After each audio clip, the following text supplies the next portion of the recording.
Respect करने की जरूरत पीडीपी को है।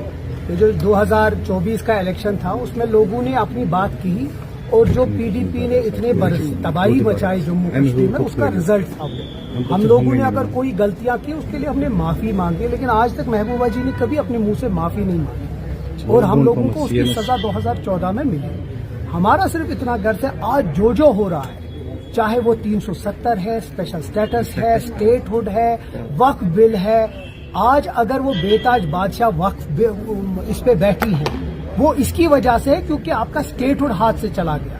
अगर आपका 2014 में बीजेपी के साथ हाथ नहीं मिलाते तो शायद आज हम वो करने नहीं देते। और मैं आपको फिर से पीछे ले जाऊंगा, 2003 में मुफ्ती मोहम्मद सईद साहब ने हमारा जो औकाफ था उसको खत्म करके वक्फ बोर्ड बनाया, जिसमें वो नईम अख्तर साहब को उसका वीसी बनाया।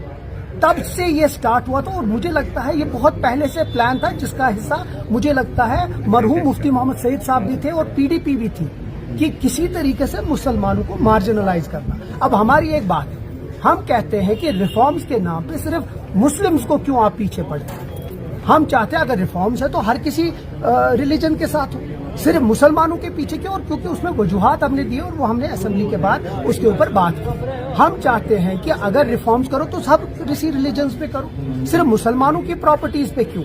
सिर्फ वक्फ बाय यूजर अगर देखे तो हमारे जो आस्थान है, हमारे जो दरसगाह है, कल जाके कोई भी उसको ले सकता है। और वही चीज अगर फॉर एग्जांपल आपका डीसी आज फैसला कर सकता है कि ये जो ग्रेवयार्ड है, ये जो मस्जिद है, ये जो आस्थान है, ये गवर्नमेंट की है क्योंकि हमारे पास पेपर्स नहीं। तो ये डायरेक्ट इंटरफेरेंस है लोगों की और जो लोगों का। और वक्फ का मतलब क्या है? वक्फ है मैं दिल से कोई पैसा देता हूँ, वक्फ करता हूँ पैसा ताकि लोगों की बहबूदी के लिए।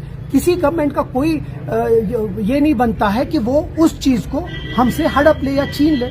मुसलमान ही उसको ठीक कर सकते हैं। तो मुझे लगता है इसका फंडामेंटली ये पहले से ही रॉन्ग था और इसीलिए हम इसको अपोज करते हैं। तो सुप्रीम कोर्ट से क्या उम्मीद है? उम्मीद अच्छी है, हम कोशिश करें। देखिए हमने अपनी बात बराबर कही है। हम बार बार ये कहते हैं कि अगर रिलीजियस रिफॉर्म्स है तो हर एक रिलीजन में होना चाहिए। मैंने पिछली बार जम्मू में भी बोला 8 लाख एकड़ हिंदू टेम्पल प्रॉपर्टीज के पास है, लेकिन उसके रिफॉर्म्स के बारे में कोई बात नहीं करता, लेकिन मुसलमानों के बारे में बात करते हैं। ये कैसा उसूल है? ये मुल्क सेक्युलर मुल्क है, यहाँ का कॉन्स्टिट्यूशन सेक्युलर है, तो हम क्यों सिर्फ एक रिलीजन के पीछे। इसीलिए हमें उम्मीद है कि सुप्रीम कोर्ट इसको सुनेगा और एक सही फैसला देगा जो हम मुसलमानों के हक में। साहब कल सुनील शेट्टी बीजेपी से बयान था कि उन्होंने कहा था कि नेशनल कॉन्फ्रेंस जो है अगेंस्ट कॉन्स्टिट्यूशन यहाँ पे वर्क करती है, चाहे वो पार्लियामेंट की बात असेंबली की। आप कहेंगे उस पर? आपने सही बोला, वो सुनील शेट्टी हैं, वो किसी काम के नहीं, बस वो एक एक्टर बन चुके हैं। ना उनको असेंबली में कुछ कर पाए और ना बाहर कर पाए, इसलिए शायद उनको अच्छा खासा डांट वांट पड़ी क्योंकि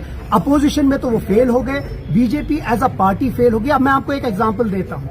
अगर आपने याद होगा कि जब असेंबली शुरुआत हुई तो जल शक्ति स्कैम के बारे में हर एक बीजेपी मेंबर उठ के बात कर रहा था, और जब हमने हाउस कमेटी बनाई यही बीजेपी वाले उसके खिलाफ हो गए। तो इससे आपको पता चलता है कि इनके कॉल और फेल में कितना फर्क है। बीजेपी इंसेप्शन फेल हो चुकी है। उन्हें 10 साल में जम्मू कश्मीर को तबाह किया है और पिछले 5 साल में जो तबाही थी उससे ज्यादा उन्हें डबल कर दिया। और अब क्योंकि अब वो कुछ कर नहीं सकते, सिर्फ जम्मू कश्मीर को डिस्ट्रॉय और डिस्ट्रक्शन की तरफ ले रहे हैं। हम कोशिश कर रहे हैं, हमने 5 साल का हमें मैंडेट है। जो हमने वादे किए, अगर वो हमारे मैनिफेस्टो के पीछे है, जो हमने वादे मैनिफेस्टो में किए हैं, 5 साल में हम जरूर उसको कंप्लीट करेंगे। अभी कुछ दिन पहले जो है जब मुफ्ती ने कहा कि जो मुफ्ती सादिक उन्होंने जो है वक्फ में ट्रांसपेरेंसी लाई और जो फारूक अब्दुल्ला की सरकार थी वो दुकानें जो है अपने रिश्तेदारों को, अपने लोगों को देती। उसका मैंने जवाब दे दिया कि इसकी तबाही 2003 में मुफ्ती मोहम्मद सईद साहब ने ही की, जब एक औकाफ को इन लोगों ने ट्रांसफॉर्म कर दिया वक्फ में और एक गवर्नमेंट कंट्रोल दिया। नहीं तो अभी तक इसका जो कंट्रोल था वो लोगों के हाथ में था, लोग चुनते थे।